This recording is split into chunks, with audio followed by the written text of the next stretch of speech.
Magandang gabi sa inyo mga kabinho. Nandito naman tayo sa ating panibagong vlog. Ngayon, kaninang araw, doon kami kaka-shortage kasi nagpatayo kami ng poste. Nagawa kami ng lutuan ng niyog. Kaya ngayon, ngayong gabi na to ay para sulit ang ating gabi. Ngayon, nagka-angkal kami ng uling. Yung uling na kahoy. Kinukulikta na namin dito. Kaya hindi ko na videohan kanina kasi umulan pa ngayon. Mabutin lang. Hindi na masyadong malakas yung ulan. Yan. Yan ang yung naipon ko mga kabinho. Yung pagkuha ko ng uling. Yan, yun, may apoy pa. May apoy pa yung nakikita. Kaya mga kabinho. Ayan, ito, uling na to mga kabinho. Malalaki ng uling. So ayan.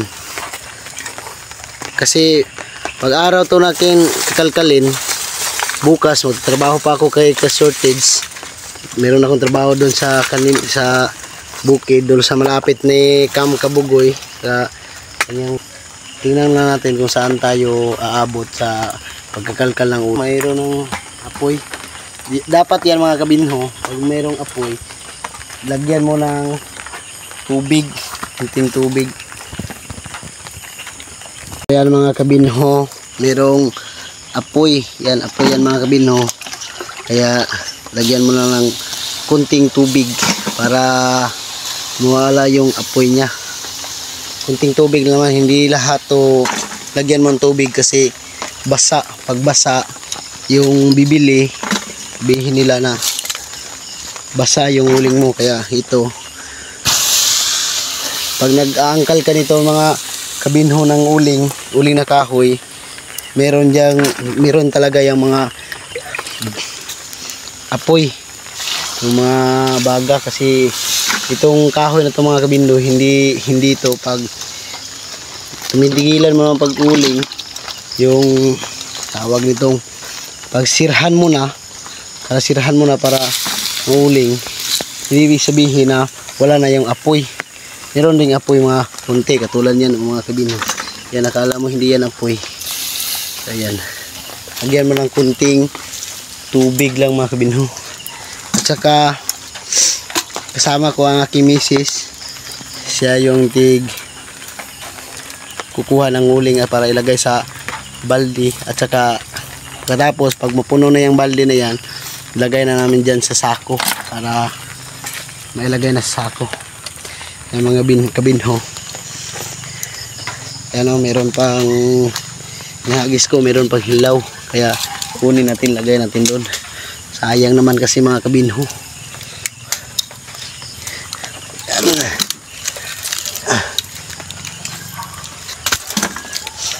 Kaya mga kabinho, dito na tayo mamaya. Mga kabinho, malapit nang mapuno itong isang sako. Kunti na lang ang aming pagkatapos nito. Kukuha na naman tayo doon para mailagay sa sako. Kaya update lang tayo mamaya mga kabinho. Ayan. So ayan mga kabinho, natapos na namin yung unang pinapalamig namin. Kaya ngayon kuha na tayo ulit para magpalamig tayo ng uling.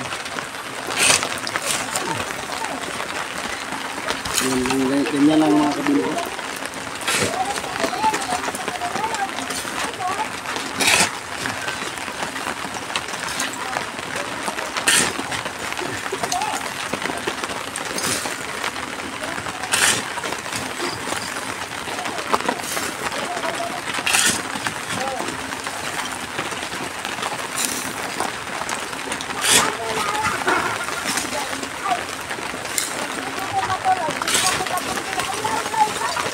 Gabi mga kabinho, pag nagkalkal ka ng gabi, yung apoy makikita mo talaga. Pag umaga naman mga kabinho, makikita pero masyadong mainit. Mainit pang araw. Tulad yan mga kabinho, walang apoy. Ayun o. Mga kabinho yan, apoy. Kaya nalagay mo lang sa sako mga kabinho, hindi mo alam na nalagay mo lang yung uling mo ay apoy talaga.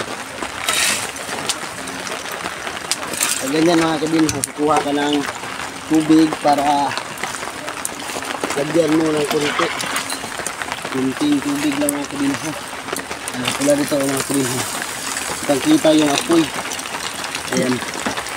Ano makikita, tinakpan mo. Ayan, ito mga kabinho.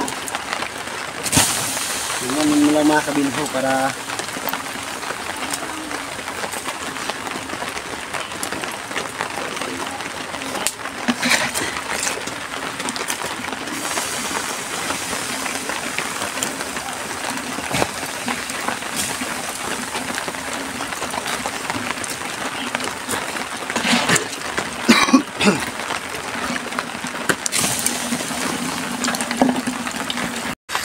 so ayan mga kabinho, nagpalamig na tayo.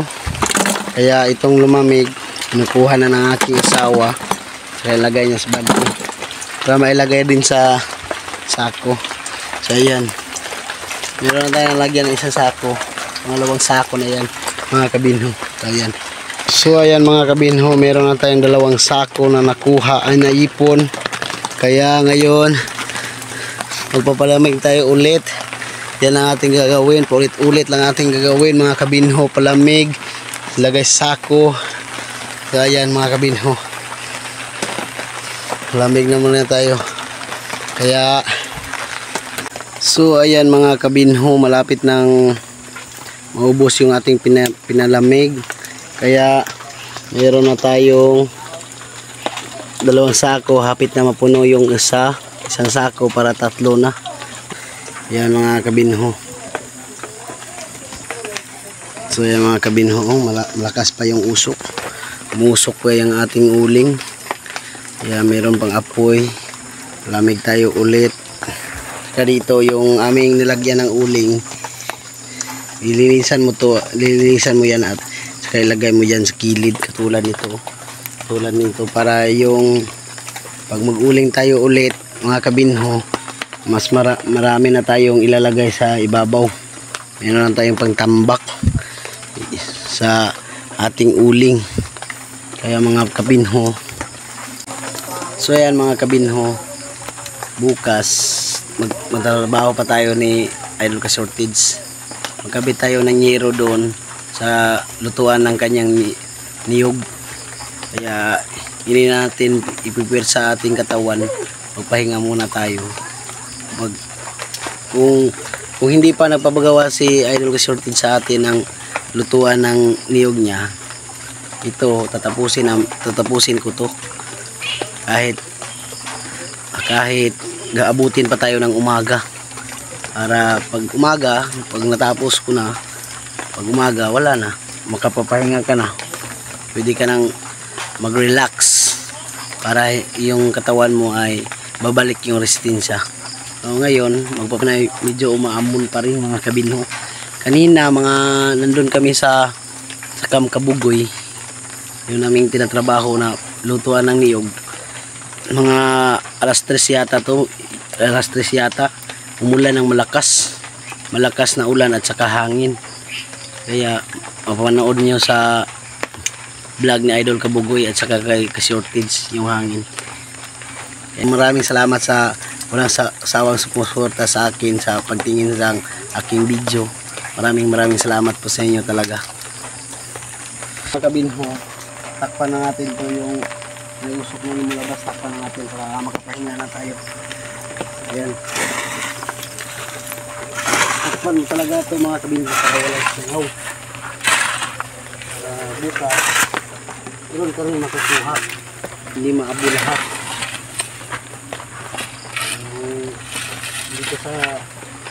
Dito kunin yung mga kabinho dahil dito tayo pag mula na malakas hindi magbasa.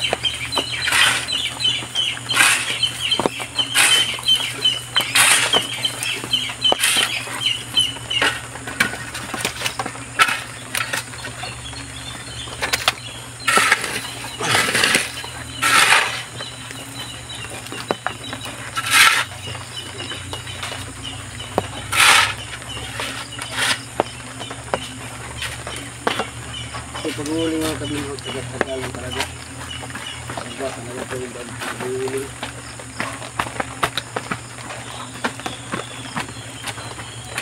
Kasi hindi nito sinagaan siya. At makukuha. Pag nagtatrabaho kasi mga kabinho, kailangan mo tiyaga lang. Tiyaga at pasensya. Para yung trabaho mo ay sure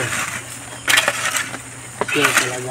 Pag hindi ka may pasensya sa iyong trabaho, galit ka, walang kinta yung trabaho mo.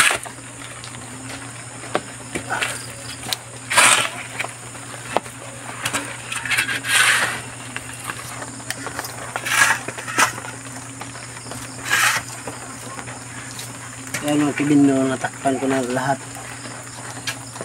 Natakpan natin para hindi sumingaw. Yung mayroon pang usok na lumalabas. Iikutan natin yan. I-double check natin mga kabinho. Yan o, mayroon pang usok na lumalabas. Lagyan natin na yan ng lupa. Saka yan. Yan dito, wala nang usok. Dito na lang. Saka dun sa kabila. Mga kabinho, kaya ito. Pero ito mamaya mga alas 2 yata ng umaga gigising tayo para tingnan natin kahit naglagay ka na nito tulad yan oh.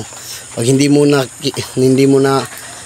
ka gigising para tingnan yung uling mo kahit tinakpan mo na tulad yan oh.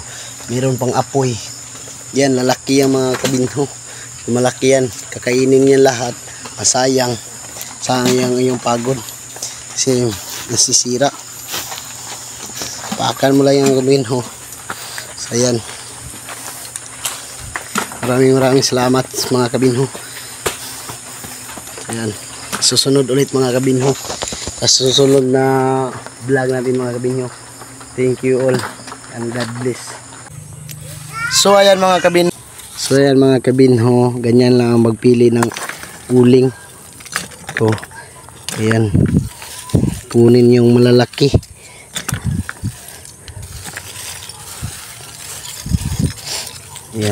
Yan mga kabinho, ganyan lang yung pagkuha ng mga uling kasi meron tong kasamang lupa.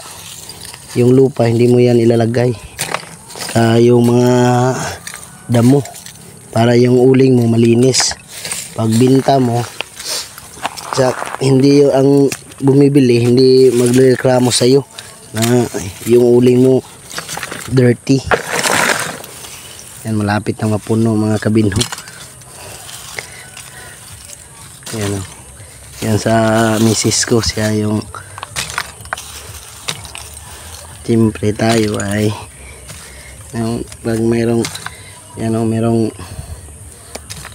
lupa kukunin mo to at saka yung damo para malinis talaga yung uling mo. Kaya mga kabinho, ganyan lang ang magpili ng uling, pag-separate ng uling at saka lupa, mga damo. Ayan o, tulad na ginagawa ng misis ko. Ayan. Pag may apoy, pag kuha mo ng uling, may apoy, papapasok ka talaga. Ayan mga kabinho.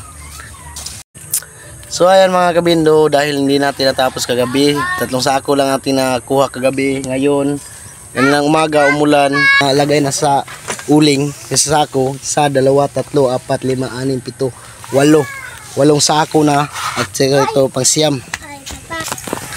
So yan mga kabinho, pag natapos to, siyam na kasako na aming nalagay. Tsaka meron kaming pinapalamig kanina. Kaya ito na lang, ang kunti na lang. Meron pang makukuha to. Mga 2 sako yata o 3 sako na tira mga kabinho. So ayan o. Ayan yung kabinho. Ayan. Yan na lang ang aming kakalkalin. Dahil pag matapos to, ilang sako, kaya mga kabinho, ito lang tayo mamaya kasi nalamig na to. Ilagay namin dito. Saka lagay sa sako. So ayan mga kabino.